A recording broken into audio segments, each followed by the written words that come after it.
E a sua missão base é exatamente agrupar esse conjunto de ideias, inclusive trazendo a sociedade civil para dentro dos partidos, para alinhar, para ouvir, escutar, para poder pegar nessas ideias da sociedade civil e poder eles próprios mudarem, não é? Eles próprios se alinharem com as expectativas, não é? Ou seja, eles próprios partidos, quando se tornam muito estanques, né, digamos assim, impermeáveis, né, à sociedade, acabam por ter uma eficácia muito pequena. E outra coisa que é as estruturas partidárias, quando buscam o projeto de poder pelo poder, não é, acabam por trabalhar de forma interna para dentro, para si. Não é? Fazendo aqui uma analogia com a teologia ou com o viver enquanto igreja. Não é? Enquanto a igreja ficar só olhada para dentro de si, é? A probabilidade da sua relevância vai se perder. Cada vez mais. A mensagem não vai passar. Então temos de estar também dispostos a ir para fora para levar essa mensagem. E os partidos, eles nasceram com essa realidade de agrupar, organizar as ideias, porém serem sempre permeáveis à sociedade e poderem estar a ouvir, estarem no povo, também a fazer o seu recrutamento, inclusive para as chamadas bases do partido, que dentro do partido depois poderiam não só crescer, mas há várias correntes de pensamento, ou deveria haver nos vários partidos. O que é que aconteceu com os partidos? E eu vejo isso muito claramente, não, em Portugal sente-se menos isso, mas, por exemplo, olhar para o panorama brasileiro. O Brasil, devido ao seu sistema político ou partidário e o seu sistema eleitoral, que é a forma como é que depois são eleitos os cargos, tornou-se em que os partidos são meramente úteros para dar à luz políticos ou para dar à luz pessoas que chegam a cargos. Ou seja, isso não era a razão de ser de um partido, e o partido tornou-se, na verdade, um instrumento em si, simplesmente para Pelo chegar qual se acessa o poder. Ponto. Não é? Tanto que aí não há uma definição e a ideologia não há bem... não é? Vemos pessoas a saírem, se calhar, daquilo que seria siglas partidárias que poderíamos associar a mais de direita e vão para uma extrema-esquerda ou assim. Porquê? Porque não há... ideologicamente são mais fluidos, não é? Os partidos.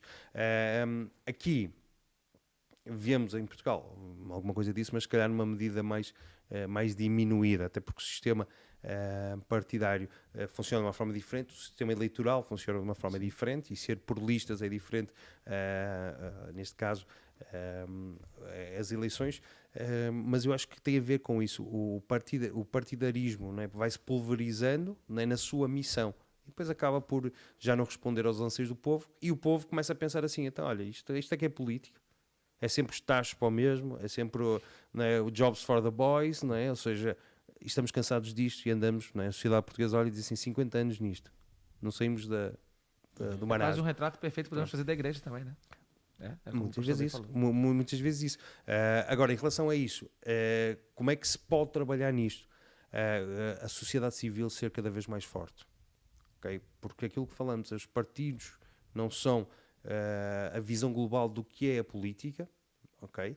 E os políticos e os partidos precisam, não é, de saber que existe uma sociedade civil forte. Uma sociedade civil forte, quando eu falo, é uma sociedade civil que fala, que se organiza, não é? Por isso a liberdade de organização, a liberdade de consciência, de pensamento, de expressão, de poder se organizar e o poder criar uma associação, criar uma igreja, a liberdade religiosa, não é? Para depois, inclusive, a igreja como voz profética na cidade, na polis, no ambiente político, possa também exercer um papel orientador, os crentes em si se organizarem, e quando falo organizar, não necessariamente em partidos, mas podem exercer no ponto de vista social, do ponto de vista económico, não é? Afetar todas as áreas da sociedade e dizer assim, tem uma voz ativa. A sociedade civil pulsante é um dos principais razões, pelo menos é isso que eu vejo, para evitar inclusive uma degeneração da democracia que nos leva aos autoritarismos, a tudo mais.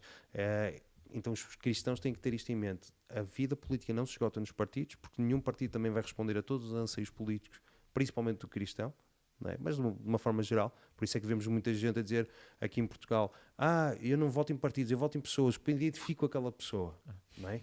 Identifico. Mas tu não conheces o sistema partidário português, o sistema eleitoral português. Porque não elegemos a pessoa, a única eleição que é a pessoa é o Presidente da República, não é? Também não é um cargo Pronto, tão exatamente, tão forte forte, assim não é? Não é um cargo executivo exato, como exato. seria no Brasil. Tá, mas eu não confio nos partidos. Tá, ok. É uma expectativa frustrada, mas também que é uma expectativa exacerbada, porque nenhum partido nunca vai ter um ideário 100% compatível com a minha visão. Mesmo os partidos, né, que nasceram de visões cristãs e cosmovisões cristãs, depois no exercício em si, eles não vão governar só para os cristãos. Claro. Né? Vão governar para a nação e infelizmente vão ter que ter alguma permeabilidade em alguns assuntos que nós podemos olhar como cristãos e dizer, mas eu não concordo que esta política tinha que ser assim. Sim, mas quando chega ao poder ele vai ter que governar para todos, não é? E então nós às vezes estamos com expectativas elevadas demais, não é? E outras elevadas de menos, não é? Então ou não nos envolvemos, ou nos envolvemos ao ponto de ser militantes de uma causa tão grande que se não for fulano, não vai ser resgatado. O Adriel tem uma pergunta. Vou chamar o Adriel, que ele tem mais uma pergunta. Adriel, por favor. Sim. A pergunta é do Rafael Queiroz. Ele está a perguntar assim: como a igreja do século XXI pode ser progressista sem violar as verdades incondicionais da palavra de Deus? É um pouco daquilo que tu falou, né? Progressista em que contexto?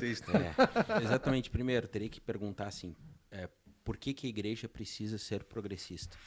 Né? Teria que entender isso. Eventualmente ela precisa, talvez precise. Em alguns contextos ela precisa, mas aí teria que fazer uma leitura desse contexto, né? E saber o porquê que o progressismo é necessário. O exemplo, aquele caso da Índia, né? A regra, a lei, né, que imperava era de que a mulher que tivesse o esposo morto fosse morta. Era uma morte sob tortura também, morria queimada, qualquer coisa assim, né? Então havia a necessidade de um progressismo para acabar com o assassinato, que aquilo ali basicamente era um assassinato. Então o progressismo era necessário. Teria que pensar um pouquinho, se ele quiser, estiver, continua nos assistindo, até pode completar aqui a sua pergunta para nos ajudar a responder. Mas de maneira geral, o que eu vejo, e aí eu vou fazer uma resposta um pouquinho mais ampla aqui, o Daniel depois pode completar, é que a igreja ela precisa ter muito cuidado no seu posicionamento, seja o seu posicionamento progressista, seja conservador. Por quê? Porque nem progressismo, nem conservadorismo são ideias, ideologias, conceitos, definições ou cosmovisões vindas da Bíblia. Elas nascem no aspecto filosófico e, em algum momento, né, a cristandade se choca com elas e se identifica mais ou menos. Tende a haver, em alguns lugares, uma identificação maior com o conservadorismo por parte de cristãos, mas o conservadorismo não é, na sua essência, cristão.